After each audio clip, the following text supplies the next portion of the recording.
네, 오늘은 신명기 30장 11절부터 20절까지 말씀을 가지고 내가 오늘 내게 명한 이 명령은 이란 제목으로 하나님 말씀을 나누도록 하겠습니다. 우리가 하나님을 신뢰하기 때문에 하나님의 명령을 조건 없이 복종한다면 참 이것은 귀한 일입니다. 그렇지만 우리가 하나님을 신뢰하지 못한 채로 두려움 때문에 그 명령에 복종한다면 그것은 불행입니다. 왜냐하면 하나님은 우리를 사랑하셔서 우리를 종이 아니라 하나님의 자녀로 삼으셨기 때문입니다. 너희는 다시 무서워하는 종의 영을 받지 아니하고 양자의 영을 받았으므로 우리가 아빠 아버지라고 부르짖느니라. 로마서 8장 15절 말씀입니다. 하나님은요, 우리가 하나님과 함께 영원토록 두려움 없이 어떻게 해요? 두려움 없이 살게 하기 원하셔서 예수님을 우리에게 보내어 주셨습니다. 그래서 종신토록 주의 앞에서 성결과 의로 두려움 없이 섬기게 하리라 하셨더라. 네, 누가복음에 예언되어 있는 말씀입니다. 그러니까 하나님은 우리가 하나님을 사랑하고 섬기되 두려움 없이 영원토록 그렇게 섬기기를 원하신다는 겁니다. 만약에 하나님이 단순히 우리를 종처럼 복종시키기를 원하셨다면 노아 때의 홍수처럼 하나님의 전능하신 능력으로, 그러니까 힘으로 우리를 굴복시키셔서 우리와 하여금 섬기게 하실 수 있었을 것입니다. 그것은 쉬운 방법이죠. 그러나 그렇게 힘으로 복종시키는 것은 쉬운 방법이지만 인간은 저항할 수 없는 힘 앞에서는 복종하는 것 같습니다. 그러나 그 복종은 결코 오래가지 않는다는 것을, 그리고 내면에서부터의 진정한 복종이 되지 않는다는 것을 우리는 성경의 애굽의 바로를 통해서 알 수 있습니다. 애굽의 왕 바로는요, 이스라엘 백성을 해방시키지 않으려고 하나님의 명령에도 불구하고 저항하다가 결국 하나님의 힘 앞에 굴복하여서 어쩔 수 없이 복종하게 됩니다. 그런데 얼마 가지 않아서 다시 마음을 되돌리고 이스라엘 백성들을 추격하게 되는 거죠. 네. 여러분, 우리의 신앙은요, 힘이 아니라 은혜로 시작되어야 됩니다. 뭘로 시작해야 된다고요? 은혜로 시작되어야 합니다. 왜냐하면 은혜는 억지가 아니라 자발적인 순종을 만들어내기 때문에 그렇습니다. 은혜는요, 우리로 하여금 하나님과의 인격적인 관계에서 하나님의 명령을 기쁨으로 순종할 수 있게 만들어 줍니다. 오늘 우리가 함께 읽었던 이 말씀도요, 우리가 하나님의 명령을 기쁨으로 순종할 수 있는 방법, 그 이유를 잘 말씀해 주고 있습니다. 그렇다면 우리가 하나님의 명령을 기쁘게 순종할 수 있는 이유가 있다면 그것이 뭘까요? 네, 첫 번째는요, 한번 따라해 보시겠습니다. 하나님은 우리가 행할 수 있는 명령을 하십니다. 그러니까 하나님은 우리가 행할 수 있는 명령을 우리에게 주십니다. 하나님은 우리에게 우리가 할 수 없는 것을 명령하시지 않습니다. 그래서 오늘 말씀은요, 이렇게 말합니다. 내가 오늘 내게 명령한 이 명령은 내게 어려운 것도 아니요. 하나님은요, 아브라함에게 그의 고향과 친척과 아버지의 집을 떠나서 내가 너에게 보여줄 땅으로 가라, 이렇게 말씀하십니다. 그런데요, 사실 고향 그러면 이제 익숙한 곳이죠. 늘 살던 곳이니까요. 친척 그러면 친밀한 관계를 이야기하는 것 아니겠습니까? 그리고 아버지 집이라는 말은 아버지가 늘 항상 보호해 주시니까 안전을 이야기하는 것이겠죠. 이렇게 익숙하고 친근하고 안전한 곳을 떠나서 어딘지 알지도 못하는 곳으로 간다는 것, 이게 쉬운 일이겠습니까? 어려운 일이죠. 어려운 일이지만 그러나 할 수 없는 일은 아닙니다. 그런데요, 하나님은 어려운 일을 우리에게 말씀하시는 것 같지만 그 어려운 일을 어렵지 않게 만드시면서 명령하신다는 것을 우리가 알아야 합니다. 그것은 하나님이 아브라함에게 그 명령을 따를 만한 이유도 주셨기 때문입니다. 그래서 우리가 성경을 읽을 때는 앞뒤, 전후 문맥을 따라서 봐야 되는데요. 1절 말씀에 너는 너의 고향과 친척과 아버지의 집을 떠나서 내가 너에게 보여줄 땅으로 가라. 정말 어려운 명령을 우리가 하시는 것 같지만은 그 말씀 바로 뒤에 뭐라고 말씀하시냐면 이렇게 말합니다. 내가 너로 큰 민족을 이루고 내게 복을 주어 너의 이름을 창대하게 하리니 너는 복이 될자. 여러분, 무엇인가 우리에게 비전이 있으면요, 어려운 일도 어렵지 않게 느껴집니다. 여러분 잘 아시지 않습니까? 야곱이 자기가 사랑하는 라헬이란 여인을 자기 아내로 맞이하기 위해서 7년 동안 삼촌 라반의 집에서 정말 종노릇 하다시피 고생을 합니다. 그런데 성경은 뭐라고 표현하냐면은 7년을 수일같이 여겼더라, 이렇게 말합니다. 그러니까 어려운 명령을 내리는 것 같지만 사실은 우리에게 놀라운 비전을 주시고 그 비전에 힘입어서 그 일들을 어렵지 않게 할 수 있게 하셨다라는 것입니다. 우리가 선하신 하나님을 신뢰하지 않고 만약 그냥 그저 우리에게 주어진 명령에만 초점을 맞춰서 정말 짜증나, 하나님 왜 이렇게 이런 어려운 일을 내게 시키는 거야, 그러면서 불만을 품고 두려움을 가지기 때문에 어쩌면 하나님의 명령을 어렵게 느낄 수도 있습니다. 그래서 저와 여러분 꼭 기억해야 할 말씀이 있습니다. 제가 아마도 설교 시간에 이 말씀을 한 수백 번 더 반복할 겁니다. 그리고 이미도 한 수십 번은 반복을 했는데요. 신명기 10장 13절 말씀입니다. 내가 오늘 너의 행복을 위하여 너에게 명하는 여호와의 명령과 규례가 아니냐. 그러니까 하나님의 말씀은요, 우리의 행복을 위해서 주셨다는 겁니다. 이 놀라운 일입니다. 그래서 우리는 이 하나님 말씀을 대할 때 기쁨으로 대할 수 있다는 겁니다. 왜냐? 그 말씀은 우리의 행복을 위해서 주신 것이기 때문에 그렇습니다. 그런데도 우리는 하나님의 명령에 순종하려는 의지가 없어서 하지 않으려는 핑계거리만 찾고 있는지 모릅니다.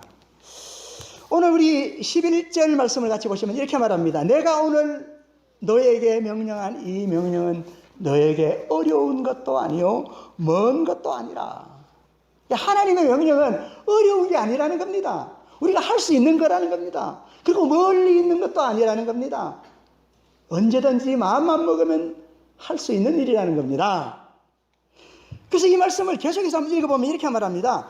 하늘에 있는 것이 아니니 내가 이르기를 누가 우리를 위하여 하늘에 올라가 그의 명령을 우리에게로 가지고 와서 우리에게 들려주어서 행하게 하랴 할 것이 아니요 이것이 바다 밖에 있는 것이 아니니 내가 이르기를 누가 우리를 위하여 바다를 건너가서 그의 명령을 우리에게로 가지고 와서 우리에게 들려 행하게 하랴 할 것도 아니니라. 여러분, 아담의 범죄 이후로요, 타락한 우리 인간은 불순종의 영을 따라 살았습니다. 그래서요, 에베소서 2장 2절은 이렇게 말합니다. 그때에 너희는 그 가운데서 행하여 이 세상의 풍조를 따르고 공중의 권세 잡은 자를 따랐으니 곧 지금 불순종의 아들들 가운데에서 역사하는 영이라. 그러니까 우리는 이제 말만 끄집어내면 안 돼요, 못해요, 할 수 없어요, 싫어요, 이렇게 자꾸 거꾸로 가는 말들을 한다, 그 말입니다. 왜 그렇게 됐다고요? 아담의 범죄 이후로 우리가 하나님의 형상을 잃어버렸기 때문에 그렇다는 겁니다. 그러나 우리가 기억해야 할 것은 하나님이 우리를 원래 창조하실 때는 하나님을 닮게 하나님의 형상대로 지으셨다는 것이고요, 우리가 예수님을 믿을 때 새로운 피조물이 되었다는 것입니다. 그래서 고린도후서 5장 17절에는 이렇게 말합니다. 누구든지 그리스도 안에 있으면 새로운 피조물이라. 이전 것은 지나갔으니 보라 새 것이 되었도다. 새 것이 될 것이라 그런 게 아니고요, 이미 새 것이 되었도다, 이렇게 우리에게 말씀하고 있습니다. 그렇기 때문에 우리가 새로운 피조물이 되었다는 사실을 기억해야 됩니다. 나의 과거에 좋지 못한 습성들을 자꾸 자꾸 내 것이 아니라고 벗어버리고 우리는 새로운 사람을 자꾸 덧입어야 한다라는 것입니다. 그렇지만 우리는요, 우리의 옛사람의 과거의 나의 모습, 예수님을 믿기 전에 나의 모습에 자꾸 속아서 불순종할 수 있다는 겁니다. 처음에는 불순종할 수 있다는 겁니다. 그렇지만은 마음을 새롭게 함으로 변화를 받아서 순종의 길을 가야 합니다. 여러분, 성경에 아버지의 뜻대로 한 둘째 아들을 이야기가 나옵니다. 예수님께서 비유를 들어 설명하셨는데요. 두 아들이 있었는데 그 두 아들에게 너희가 포도원에 가서 일 좀 해라 라고 했다는 겁니다. 그랬더니 첫째 아들이 예 아버지 하고는 안 갔다라는 겁니다. 대답은 예 아버지 했는데 안 갔다는 거예요. 근데 둘째 아들은 아이고 아버지 싫어요 그랬는데 나중에는 뉘우치고 갔다는 겁니다. 그러면서 이 비유를 드시면서 예수님 하신 말씀이 누가 아버지의 뜻대로 했느냐 그렇게 말씀합니다. 여러분, 유대인들이 싫어하고 또 증오하는 사람들의 무리가 있는데 세리와 죄인들입니다. 그런데 예수님은 그 유대인들에게 이 사람들을 비유하면서 이렇게 말합니다. 세리들과 창녀들이 너희보다 먼저 하나님 나라에 들어가리라. 결국은 뭡니까? 하나님의 뜻대로 하는 그 사람들이 하나님 나라에 들어가더라. 그 말입니다. 너희는 이 세대를 본받지 말고 오직 마음을 새롭게 함으로 변화를 받아 하나님의 선하시고 기뻐하시고 온전하신 뜻이 무엇인지 분별하도록 하라. 그러니까 우리는 하나님의 명령이 어렵거나 멀리 있어서가 아니고 그 명령에 순종하려고 하는 의지가 없기 때문에 자꾸 핑계거리만 찾는다는 겁니다.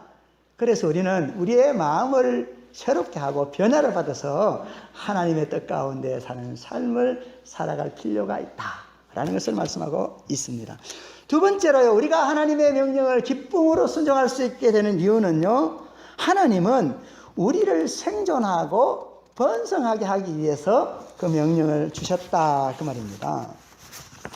우리가 하나님 말씀대로 살면 생존하고 번성할 수 있습니다. 오늘 말씀에 보면 하나님은 우리 앞에 선택할 수 있는 것들을 두었으며 우리가 무엇을 선택하든지 그 선택한 결과를 얻을 것이라고 말씀합니다. 그래서 15절 말씀을 한번 같이 보시면 이렇게 말합니다. 보라, 내가 오늘 생명과 복과 사망과 화를 내 앞에 두었나니 곧 내가 오늘 내게 명령하여 내 하나님 여호와를 사랑하고 그 모든 길로 행하며 그의 명령과 규례와 법도를 지키라 하는 것이라. 선택이 얼마나 중요한 것인가 하는 것을 우리에게 말씀하는데요. 하나님은 우리가 하나님을 사랑하고 하나님을 신뢰하면서 하나님의 말씀을 따라 살기를 원하십니다. 왜 그렇다고요? 그것이 바로 행복의 비결이기 때문에 그렇습니다. 그런데도 우리는 그저 신앙생활을 하면서 일하지 않고 공짜로 무엇을 얻을 수 있는 비결이라고 신앙생활을 착각하며 살아갈 수도 있다 그 말입니다. 여러분, 이거 착각하지 말아야 됩니다. 에덴 동산 이야기를 보시면 에덴 동산에는 각종 열매들이 주렁주렁 맺혀서 일하지 않아도 많은 것들을 먹을 수 있을 거라고 여러분 생각하시죠? 그런데 여러분, 성경을 보실 때는요, 성경을 내가 보고 싶은 구절만 똑 떼가지고 보면 절대 안 됩니다. 어떻게 하라고요? 앞뒤 전후 문맥을 살피면서 보라 그 말입니다. 그래서 이 에덴 동산 이야기가 나오는 창세기 2장 16절에 보면 이렇게 말합니다. 여호와 하나님이 그 사람에게 명하여 이르시되 동산 각종 나무의 열매를 네가 임의로 먹을 수 있다. 그러니까 동산의 각종 열매들을 네가 임의로 다 먹을 수 있다 이렇게 말하니까 이야, 하나님 나라 가면 공짜로 많은 걸 먹겠구나 이렇게 생각하실 수가 있는데요, 이 16절 바로 앞에 절 말씀을 제가 읽어드릴게요. 뭐라고 써 있는지. 아니, 창세기 에덴 동산에 이런 이야기가 써 있어요? 이렇게 여러분이 생각하실지도 모릅니다. 제가 2장 15절 읽어드릴게요. 자, 2장 15절입니다. 여호와 하나님이 그 사람을 이끌어 에덴 동산에 두어 그것을 경작하며 지키게 하시고, 어떻게 하게 했다고요? 경작. 다시 말하면 농사 짓게 하시고 그 에덴 동산을 지키게 했는데 가꾸라 그 말이에요. 그러니까 여러분 에덴 동산에는 각종 열매가 있어. 내 마음대로 따먹고 그냥 공짜로 뭔가를 막 얻는 것 같아 보이지만 성경은 그렇게 얘기하지 않아요. 그 에덴 동산을 경작하고 가꾸라는 겁니다. 하나님은요 심은 대로 거두게 하시는 하나님이십니다. 그래서 갈라디아서 6장에 보면 이렇게 말합니다. 스스로 속이지 마라. 하나님은 업신여김을 받지 아니하시나니 사람이 무엇으로 심든지 그대로 거두리라. 자기의 육체를 위하여 심는 자는 육체로부터 썩어질 것을 거두고 성령을 위하여 심는 자는 성령으로부터 영생을 거두리라. 하나님은 심은 대로 거두게 하시는 분이시지만 또한 하나님은 우리에게 100배로 거두게 하시는 좋으신 분이십니다. 여러분 씨 하나 심었는데요, 아유 이 겨자씨 하나가 요만한 거 심었는데 엄청나게 큰 나무가 되더니 뭐 수많은 새떼가 와가지고 시고 가는 그런 나무가 되더라는 말이에요. 여러분 콩 하나를 심었는데 얼마나 많은 콩이 열립니까? 그러니까 하나님은 우리가 심을 때 100배로 거두게 하시는 하나님이시다 그 말입니다. 자 그런데 하나님은 우리에게 100배의 수익을 위해서는 유혹으로부터 자신을 지키고 박해 중에서도 인내하는 것이 필요하다고 말씀합니다. 이제 이게 좋은 땅의 비유에서 나오는 이야기입니다. 누가복음 8장 8절에 이렇게 말씀합니다. 들으는 좋은 땅에 떨어짐에 나서 100배의 결실을 하였느니라. 자, 그런데 이 좋은 땅에 대한 그 비유를 예수님이 설명하시는데요, 이렇게 말합니다. 좋은 땅에 있다는 것은 착하고 좋은 마음으로 말씀을 듣고 지키어. 그러니까 착하고 좋은 마음으로 하나님 말씀을 듣고 그 말씀을 유혹으로부터 지켜내고 그 말입니다. 그리고 인내로 결신하는 자니라. 여러분 좋은 땅 비유를 보시면요, 어떤 사람은 예수님을 믿을 때 그냥 말씀을 듣고 기쁨으로 받는 것 같지만 조금만 어려운 박해가 오면요 그냥 나물라라 하고 그냥 신앙이 뭐고 다 버리는 사람이 있다고 말이에요. 이런 사람을 돌짝밭에 뿌려진 씨앗이라고 말합니다. 어떤 사람은 잘 자라는 것 같은데 세상의 재리와 염려에 가시나무에 걸려서 열매 맺지 못하고 시들시들하여 죽더라 그 말입니다.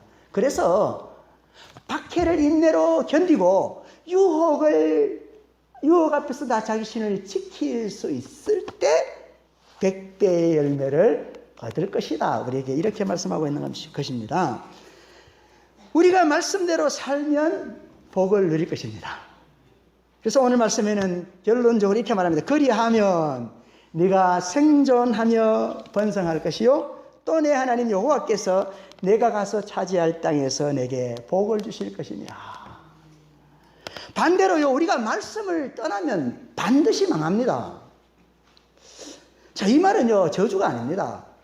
여러분 야곱이 12아들을 축복할 때요 르우벤이라는 큰아들에게는 이렇게 말합니다. 너는 물의 끓음 같았은즉 탁월하지 못하리니. 아니 복을 주시고 축복을 하려면 야 잘 될 거야, 돈 많이 벌 거야, 큰 사람 될 거야 이렇게 좀 축복해 주면 좋을 것 같잖아요. 근데 야곱이 축복하는 내용을 보면 그렇게 축복하지 않아요. 너는 물의 끓음 같았은즉 탁월하지 못하나니 네가 아비의 침상에 올랐습니다. 왜 그랬을까요? 진짜 그를 축복의 길로 인도하는 것은 그가 무엇을 지금 어떤 단점이 있는데 그 단점을 잘 고쳐야 복된 길로 갈 수 있는지를 보여주고 있는 것이기 때문에 이거는 저주가 아니고 축복이다 그 말입니다. 여러분 우리가 말씀을 지키지 않았기 때문에 하나님이 우리에게 벌 주시는 것이 아닙니다. 여러분 하나님의 심판을 오해하면 안 돼요. 하나님이 하나님 말씀 안 들었다고 화가 나가지고 신경 찔러서 확 벌 내리시는 분이 아니십니다. 그래서 늘 가끔 이렇게 예화를 들지만요, 차선을 따라가면 안전합니다. 근데 차선을 벗어나면 야 차선을 벗어났네? 그리고는 갑자기 차 한 대를 몰고 와가지고는 확 쳐박는 게 아니에요. 아니 차선을 벗어나면 반대편에서 오는 차선하고 부닥쳐서 사고가 나는 겁니다. 제가 원래 전공이 메카니컬 엔지니어입니다. 기계의 작동법을 제대로 사용하여 배우고 익히고 그 작동법대로 움직여야 되는데요. 기계 작동법대로 움직이지 않고 또 안전수칙을 어기면 어떤 일이 날까요? 기계가 망가지거나 크게 다칩니다. 프레스로 작업을 하는데 손을 빨리 빼야 되는데, 그리고 장갑을 끼지 마라 그래요. 여러분, 목장갑을 낀 채로 하다가 보면 이게 장갑이 자기 손을 끌고 확 따라 들어갈 수 있어요. 그래서 이 목장갑을 안 낍니다. 고무장갑 얇은 걸 껴요. 그래야 이 다른 물건과 함께 내 손이 끌려가지 않기 때문에. 근데 그것도 모르고 두껍게 장갑 좋네 그리고 턱 놓고 하다가는 그냥 훅 끌려가서 그냥 프레스에 찍히면 어떻게 될까요? 여러분, 안전수칙은 우리의 안전을 위해서 주신 것이고 하나님 말씀은 우리의 행복을 위해서 하나님 우리에게 주신 것입니다. 그러니까 야, 너 내 말 안 들었어? 하고 하나님이 벌을 내리시는 것이 아니고 하나님이 우리에게 행복을 위해 주신 법을 어기는 그 삶 자체가 망하는 길이다, 그 말입니다. 우리는 말씀대로 살지 않는 것이 우리의 장애물이 된다는 것을 알아야 됩니다. 마지막 세 번째로요, 우리가 하나님의 명령을 기쁨으로 순종할 수 있는 이유는 하나님은 우리를 약속의 땅에 살게 하려고 명령하시기 때문입니다. 우리는 살기 위해 하나님을 택해야 합니다. 아멘. 하나님은 우리 앞에 선택할 것을 두셨다고 하셨지 않습니까? 그리고 우리의 선택이 중요하다는 말씀을 더욱더 강조하기 위해서 19절에는 이렇게 표현합니다. 내가 오늘 하늘과 땅을 불러. 뭘 불렀다고요? 하늘을 불고 땅을 불러갖고 내가 말하는데, 그러니까 그만큼 강조한다는 이야기죠. 내가 생명과 사망과 복과 저주를 내 앞에 두었으니, 어떤 사람은 생명을 택하기도 하지만 어떤 사람은 사망을 택하는 사람도 있기 때문에 이렇게 선택의 순간을 우리에게 주었다, 그 말입니다. 하나님은 하나님의 백성들에게 살기 위해 생명을 택하라고 말씀합니다. 그런데도 우리가 살려고 하면서도 죽음의 길을 가고 있다면 그것은 불행일 것입니다. 여러분, 아담과 하와가 선악을 알게 하는 나무를 선택하여서 에덴에서 쫓겨나는 신세가 되지 않습니까? 그런데요, 선악을 알게 하는 나무 바로 옆에 뭐가 있었는 줄 아세요? 생명나무가 있었다는 겁니다. 생명나무가. 그런데 그 생명나무를 택하지 않고 선악을 알게 하는 나무, 먹지 말라고 금한 나무를 따먹었다, 그 말입니다. 불행해지는 사람은요, 불행을 선택했기 때문입니다. 여러분, 롯이 소돔성을 택합니다. 하나님을 택하여 하나님과 함께하는 삶을 택하는 것이 아니라 세상에 그저 육신의 풍요만을 생각하고 잘못된 선택을 합니다. 어떻게 됐을까요? 세상의 포로가 되어버리고 맙니다. 뿐만 아니라 여러분, 배고픈 에서가요, 팥죽 한 그릇에 자기의 장자의 권한을 팔아버립니다. 이 이야기는 에서는 팥죽을 되게 좋아했나 보다, 그 얘기 하려고 하는 게 아니에요. 우리가 그리스도인 하나님의 자녀인데 하나님의 자녀라는 사실을 까마득하게 잊어버리고 하나님 자녀로 살아가는 것을 종이 헌신짝처럼 내버린다면 이게 얼마나 안타까운 일이냐, 그 말이죠. 저와 여러분은 한번 따라합시다. 나는 하나님의 자녀다. 하나님은 나의 아버지시다. 여러분, 예배 끝나고 돌아가실 때 하나님이 내 아버지라는 생각을 가지고 가시면 이 예배 성공입니다. 다 잊어버려도 하나님이 저와 여러분의 아버지이신 거 잊어버리지 마시기 바랍니다. 하나님 안에서 사는 곳이 바로 약속의 땅입니다. 그래서 우리가 선택해야 할 생명, 네가 살기 위해서 생명을 택해라, 그렇게 말씀하셨잖아요. 근데 그 말씀 바로 다음 절에 뭐라고 얘기하는지 한번 보십시다. 20절 말씀 한번 같이 보세요. 너의 하나님 여호와를 사랑하고 그의 말씀을 청종하며 또 그를 의지하라. 그는 뭐라고요? 내 생명이시오. 그러니까 살기 위해 생명을 택하라 그러는데 누가 생명이라고요? 하나님이 생명이시라는 겁니다. 하나님이 우리의 생명이며 장수의 비결입니다. 우리가 하나님을 선택하는 것은요, 그 말씀을 계속 보시면 하나님을 사랑하고 그의 말씀을 청종하며 하나님을 의지하는 것입니다. 그래서 죄가 뭐라 그랬죠? 하나님을 버리고 내가 주인 돼서 내 마음대로 생각하고 내 마음대로 느끼고 내 마음대로 행동하고 나 자신만을 위해 사는 것이 죄라 그랬잖아요. 그러니까 우리가 생명을 얻기 위해서는 하나님을 선택해야 된다 그 말입니다. 우리는 이렇게 하나님 안에서 살도록 창조되었습니다. 하나님이 진흙으로 사람을 만드시고 그 코에 생기를 불어넣으시니 살아있는 영이 된다. 그렇게 우리에게 말씀하고 있는 것입니다. 하나님은요, 우리를 약속의 땅에 살게 하기를 원하십니다. 그 약속의 땅은요, 하나님 안에 사는 것입니다. 그 땅이 중요한 게 아니고 그 땅에서 하나님과 함께 사는 것이 중요한 것입니다. 그래서 오늘 말씀 마지막에 보면 이렇게 말합니다. 여호와께서 내 조상 아브라함과 이삭과 야곱에게 주리라고 맹세하신 땅에 내가 거주하리라. 여러분, 서신서에서 가장 많이 반복되는 용어들이 뭔지 아십니까? 그리스도 안에, 하나님 안에, 주 안에, 말씀 안에, 예수 안에, 자꾸 이렇게 안에 우리에게 말씀합니다. 우리가 하나님을 사랑하고 하나님을 의지하며 그 말씀을 따라 살아가는 것이 바로 그리스도 안에 있는 것이고 약속의 땅에 살아가는 것입니다. 오늘 하나님은 우리를 약속의 땅에 살아가게 하기 위해서 우리에게 명령하십니다. 그러니 어찌 우리가 그 명령을